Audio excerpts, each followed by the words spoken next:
Yo, what's up, everybody? It's Justin live from B2B Vault, the Biz to Biz podcast, sponsored by Nationwide Payment Systems, hosted by this guy, the John Elway of payment processing himself, Alan Kopelman. And we'll be providing you educational information about fintech, small business, payment processing, and the technology businesses are using in the world today. And in today's podcast, we'll be talking about the future of work, what that will look out like in the next 5 to 10 years, even in the next 2. It's changing rapidly. It's definitely changing. Sure. COVID had a lot to do with that. Nothing's really changed for me. But yeah, anyway, how are you doing, sir? I'm doing well. Tonight starts football season. Hence we broke out the football. The what is this? The 1972 Miami Dolphins undefeated season signed football. Yeah. Do you guys have emotional damage? Because you haven't been to the what? To a Super Bowl since then. Yeah, it's been pretty sad that we haven't been. We went to the Super Bowl with Dan Marino. And was then that 1985? We got our butts kicked in by San Fran. What year was that? 82? In the 80s. And then the Dolphins never went ever again. Dan Marino never won a Super Bowl. In fact, I was 2 years old. The only reason why I know this is because my Uncle Jerry, shout out to Uncle Jerry, you're the man. I'm going to have to get a picture that I got to show you this picture of him.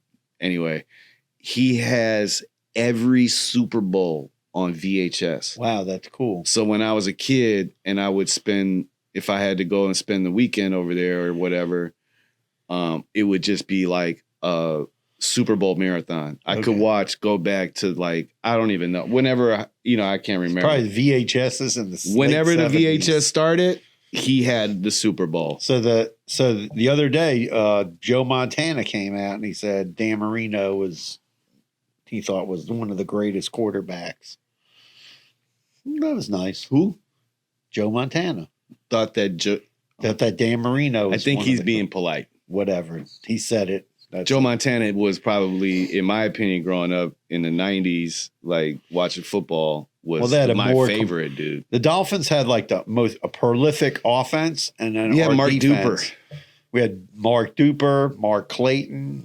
Mark Clayton. Yeah, they were the two fastest guys in the NFL at the time. They would just run past everybody. We had tight ends that could catch the ball. We had no running game whatsoever. The running game was in the 70s. We had it all. We had, Bob Greasy did nothing. 70s is 50 years ago. I know. You gotta relax. Bob Greasy did nothing. He handed the ball off to Larry Zonka, Jim Kick, and Mercury Morris, and they ran over everyone in the NFL behind Larry Little, who was a massive guard. I don't mean to talk too much mess to you because the Packers, I'm from Milwaukee, Wisconsin. Shout out, we don't have an NFL team in Milwaukee, but we do have a team in the Green Bay, Wisconsin. Right. So Green Bay Packers. Yeah, the trophy that everyone goes to get is named after who? Vince Lombardi. The head coach of what? The Packers. Yes. Legendary, the state of legends, Wisconsin. Anyway, Green Bay went through a terrible streak when we had Don Majkowski, bro. Oh my God. Well, we would get destroyed. We're hoping that maybe we have Tua, McDaniel. I don't think Tua's going to make it this season. Well, we have maybe. I'm not the only person. I'm not happy because Mike White got injured, the backup, who came from the Jets, got replaced by Aaron Rodgers, and then the only thing left behind him is the third string quarterback. I hope Aaron Rodgers does something out there. Because, when he said that the Packers wasn't like putting people around him that, and then all that he's doing now is going to get all his old receivers. Right. What were you really talking about? I don't know. We had Randall Cobb, Jennings. The list goes on and on. Great and receivers on, there. Yeah, I was like, the one thing that I always say we always lacked in Green Bay since I can't even remember the lad. What was his name? A running back. We haven't had Edgar Bennett. That's like the last running back Green Bay has had, in my opinion. No, that's the problem with most teams. They can't put it all together, or they have it all together. Then there's injuries. I think with the new rules with the concussion and all that in the NFL, I think they definitely need to expand the rosters. They need bigger rosters. Well, that'd be good for, athletes. Yeah, but they're Give more of a, excuse me. I mean, I know they got a big practice squad too. So like, yeah, but it's limited because, like you get 2 or 3 guys injured, then you got to take guys off the practice squad. those guys make $10,000 a week. Yeah, but then you got to go find other guys, and they're not in shape or ready, and then more guys get injured. Then you're putting guys into the game that haven't worked out with the team. That's nuts. Why they need to expand the roster. They need to expand the rosters, at least 10 players. Yeah. Anyway, man, we could go into a whole NFL podcast. We're going to have a whole NFL podcast. This week's going by like a freaking snail. We had the day off for the holiday. Yeah. It's only Thursday. I feel like it's been Thursday all week. Let's get into my my house is done painted. They painted my house this color of a creamsicle.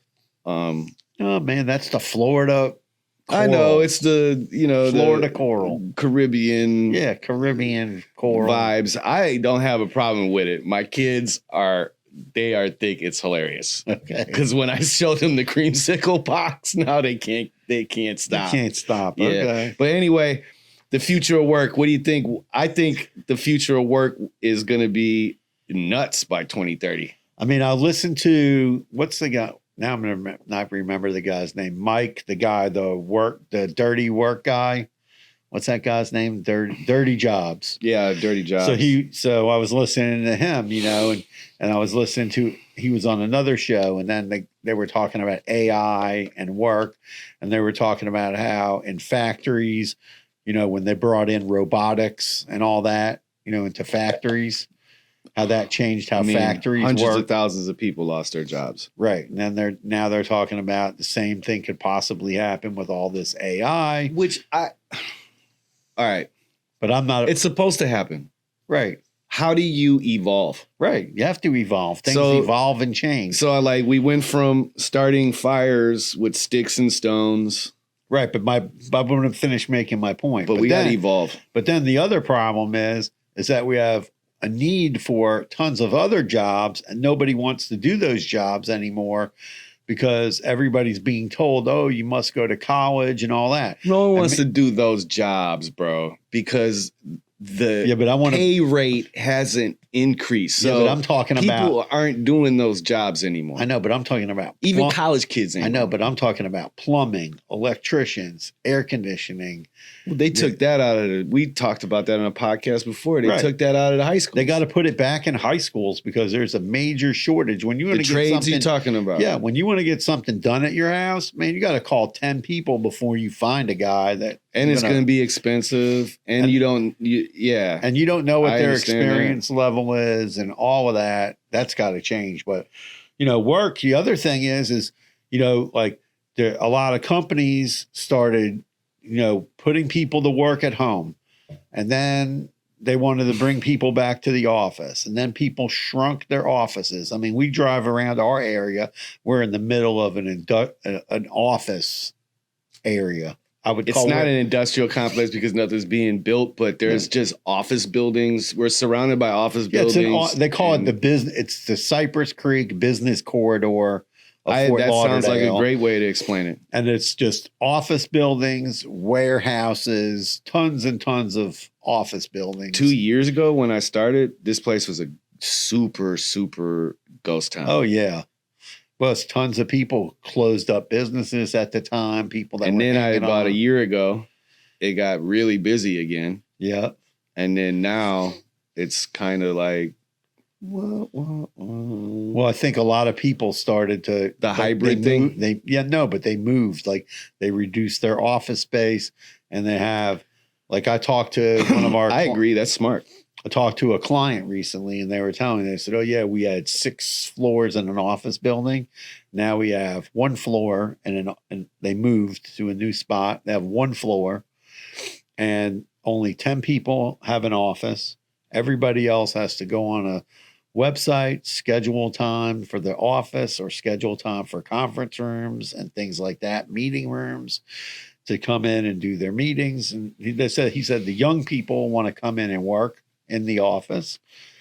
And most of the other people are comfortable working at home. But they also did a big shift where they bought a company in the Philippines. I'm not in a big agreement with that, where they employing about 300 people now that are doing work that they said nobody wants to do. Well, no one wants to do it because you want to pay them $7 an hour.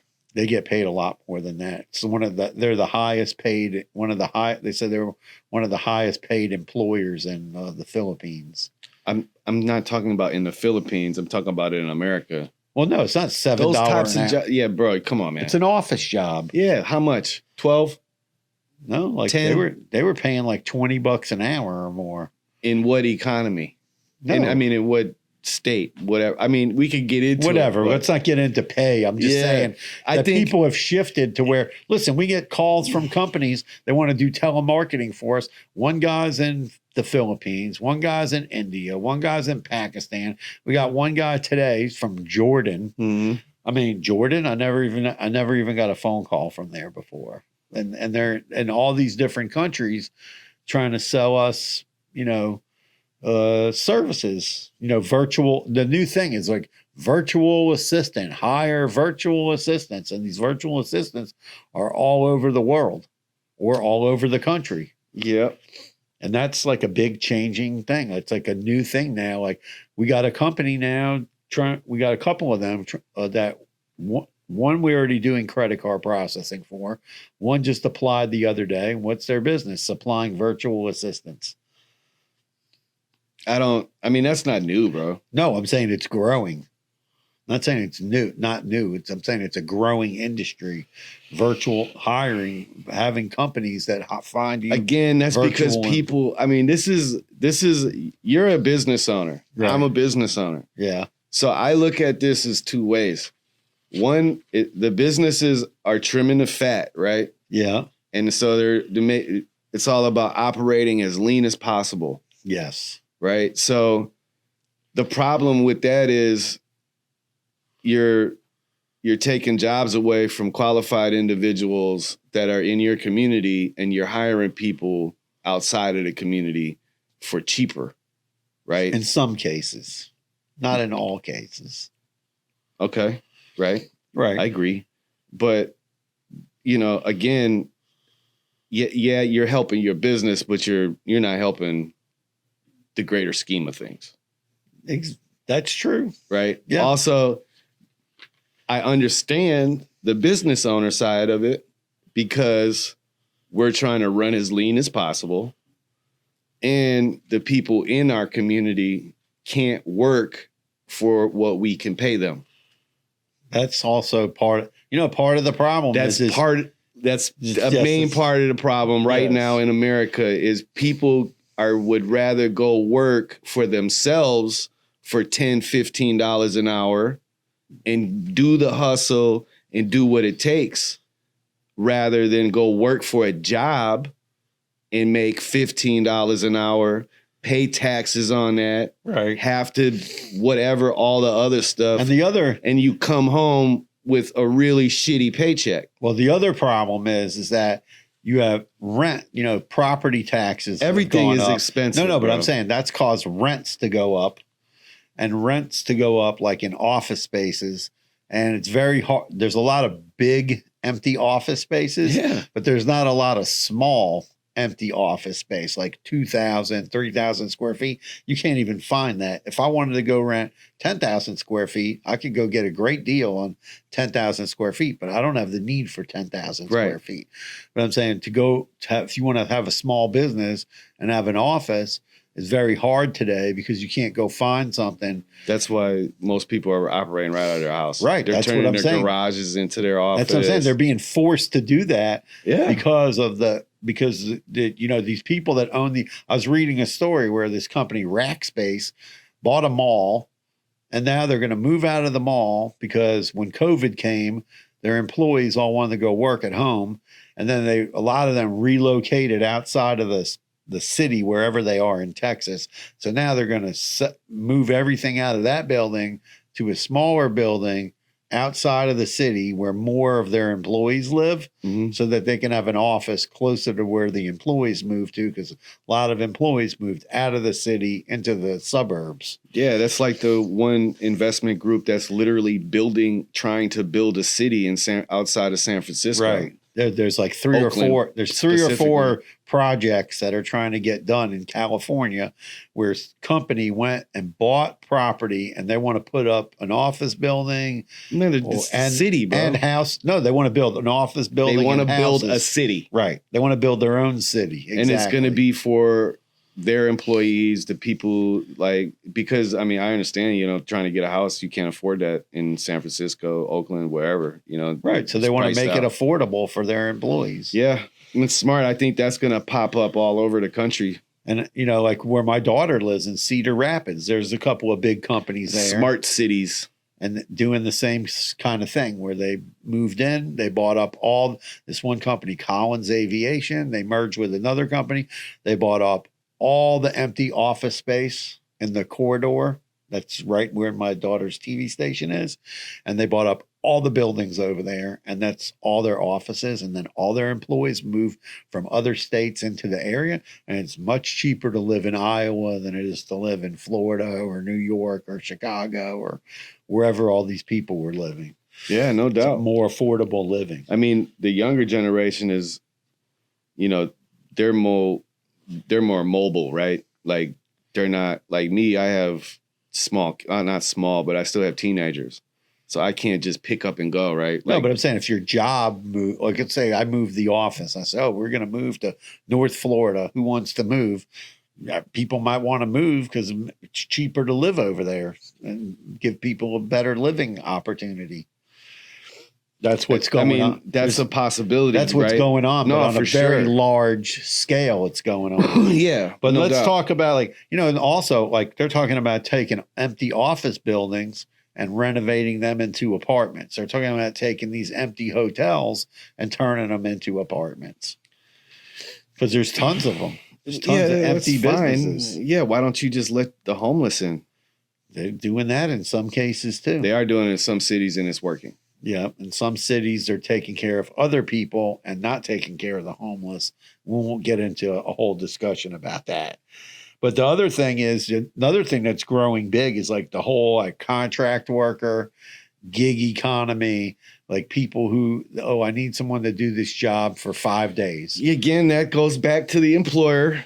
I mean, no, I'm just saying it's a growing trend is what I'm talking about. I mean, we've been forced into that. Like, this is a touchy thing for me, man, right? Because I'm a contract worker as well still, right? Yeah. So I mean, we don't have insurance here in the office. I'm not throwing shots at you. I'm just saying, we don't, right? So there's a lot of reasons why employees rather, or people in general are saying, I don't want to work. It's there's no incentive. If they have to do everything on their own, what is the real incentive of going to work for somebody? There isn't much anymore. I mean, I'm in a different situation. I like what I do. I like where I work and shit. So I come to work every day. I'm lucky and I'm blessed in that regard, right? Yes. But I can wake up one morning and literally feel that you know what I'm saying? I understand that side of it and that way of thinking because it's tough. It's tough the way the world is. It's tough to be optimistic. It's hard to come and be striving to do your best work every day because it's so hard to live outside of what you're doing. And so the contract worker thing, I'm all for it, but what does that really say about, the infrastructure of the United States? Well, look at how many people are employed in the gig economy of Uber, Lyft, DoorDash. Instacart. I mean, how many companies are out there that employ probably millions of people and who are working multiple jobs? Right. Like you see these guys who are doing Uber, they're doing Lyft, they're doing some Instacart, they're doing DoorDash, they're doing every one of those companies. Most of the people who do that. And then the other thing is like retail and restaurant is changing too. Kiosks, self-checkout. Like I saw Trader Joe's came out and they said, we're not going to ever do self-checkout. I like it. And so the other day, I pay attention to self-checkout. So Aldi's does self-checkout. So whatever Aldi's is doing, Trader Joe's isn't doing. Okay. So it's the same company. So it is? That's their weird. own. Yeah. I didn't know that. They're brothers. So I went to Target. I usually don't go there, but I was in the shopping center and I said, let me go in Target. There's something I need in there. So I went in Target. When I went to the self-checkout, I was a little shocked because the lines, there's like 2 cashiers with people in line. So I did the self-checkout. Went to self-checkout. They have cameras on you at self-checkout. The whole time. Up there, down there. Yeah, and there's like a TV screen and they can see you. And if you had a problem, you could actually talk to somebody through the self-checkout thing. Because I asked the lady, I said, can they talk to you? And she goes, yeah, if I'm busy, then something's going on, they'll talk to you. They must have like AI watching it. I'm sure they do. And then live bodies. And a live person probably can watch 100 of those cameras because they have one person. Oh, yeah. I mean, because there's an AI. I'm sure. I was just not too long ago as well at Target, and I thought the same thing. But I just imagine there's a guy in the security office monitoring those five. There's six. Probably someone in an office, not even anywhere near there, hundreds of miles away, and they're watching these monitors, and they're watching. I'm gonna ask. I gotta ask now. I'm curious. Well, I can tell you that we use AI. Let's say you're doing live streaming, right? So we have companies that do live stream and they live stream, let's just say, some suggestive material. So they have different with what you're talking about. I know, but I'm saying they use the same technology How to do do you that. know what technology Target is using? Because I'm pretty darn sure they don't have one guy watching 6 people. They have one guy watching 10 stores. I'm serious. It's easy to do with AI. They know what to look for. How many Target stores are there in America? Probably thousands. Yeah, I don't see one guy I see one guy watching each store. I doubt it. Don't be shocked. If they're doing that, it's inefficient. We can sell you some AI stuff to help you. Because I'm telling you, they look for certain things to move and all that. What do you think work will look like in 2030? You didn't answer. What it's going to look like? We might see. It depends how everything starts going in society. Are people going to, there's companies now pushing for back to work, come back to the office. I know myself, we're going to be way, way more efficient working as a team in the office. Okay. Rather than, Justin, you come in 2 days a week and Samantha come in 1 day a week and, and Sean come in a couple of days a week and, Anna go work at home. That's not going to be efficient. You're not going to get efficiency out of everything that's going on. Doing that, being in the office, you gain the whole different level of efficiency and teamwork and camaraderie and all of that. I think it's different for everybody. I don't know if there's like a super equation of work, home. I know for a fact that as somebody who being home 2 days isn't enough, right? Like it's just not enough. Like America, that's what's wrong with America now. Like we don't take time for our mental health. There's so many things wrong with the way that this system is set up. I'm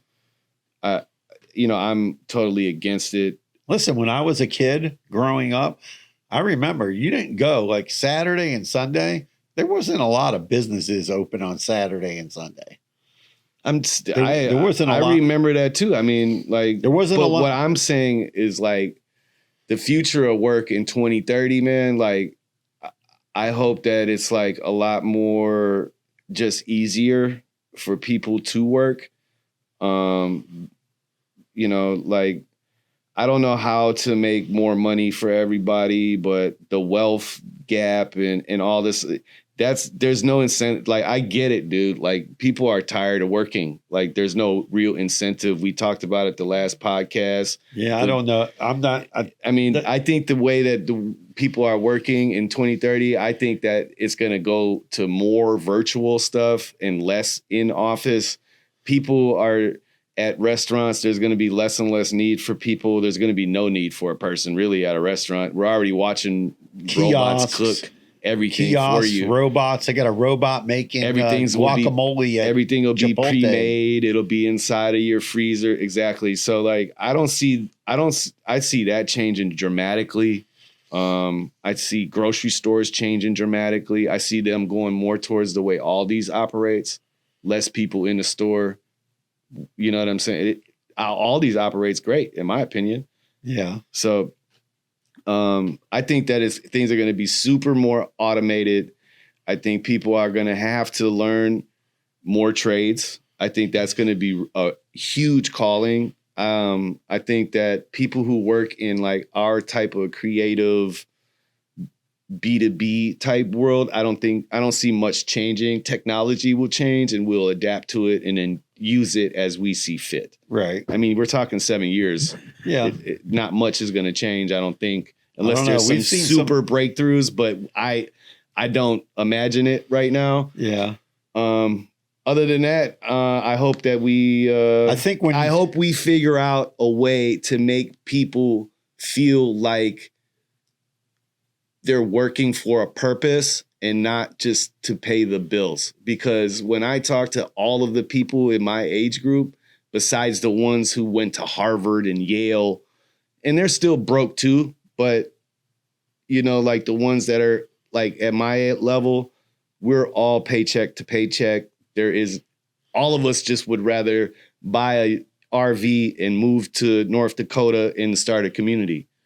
And that's got to change. I don't know how to make that change, but the way that the money gets separated and then trickles down to us at the bottom is not fair. So the future of work, money, economics, that needs to change first. Well, the thing that needs to change is they got to get inflation down. So, I mean, I sit there and watch a thing on TV and they're talking about they were questioning some people in front of Congress and they're like, oh, you want to get rid of plastic? And they're like, the people were like, yeah, we want to get rid of plastic. And like, okay, well, your glasses, they're made out of plastic. The front's made out of plastic.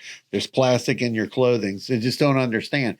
You want to find you got to keep the price of gas down in this country. Okay. I've lived 63 years. I can tell you one thing. If the price of gas tomorrow went down to $2 a gallon, okay, the economy, it would take 3 to 4 months. The economy would improve drastically and all the prices of everything would come down. Your electric bill, how much you spend on gas. I mean, that's all great and hypothetical. Yeah, but I'm just saying that's what not needs an to answer. Be, I know, but I'm saying that's what needs to get done. Yeah. But it's difficult because in a restaurant, what's going to happen? You're going to go have a self-ordering kiosk. What's that? Or robots. People are going to go. They'll pay more money maybe to go eat at a restaurant that actually has waiters, and it'll probably cost you an arm and a leg to eat there. Exactly. But we don't know how work is going to change. But the more automation is going to cause problems, and we need to switch up the education system to take care of that, to get people to do these trade jobs, like the guy Mike, the dirty jobs guy, says. We need more people in these jobs that know how to do technical type things. And people don't do those jobs. Like you call somebody, oh, I need help to wire some stuff in the office. I called 10 people. I couldn't find anybody. I mean, it's ridiculous. Well, end up doing it ourselves. I mean, yeah, the future of work is up in the air. And I think you and I both have a lot of different ideas of what that would look like. But I don't know. You guys, you let us know what you think the future of work will look like in the next 10 years or by 2030. Let's just say by 2033, 10 years. What's work going to look like? Is everybody going to be working at home? Like, what are we going to all be doing? How's it gonna all transpire? Maybe some industries will change and some industries won't change. Indeed. Well, yo, don't forget to like this video, smash the subscribe button, please, for us. Share it to your friends and family and your co-workers or whoever you think might find this information useful. Thanks again for listening. Check in next week. Peace.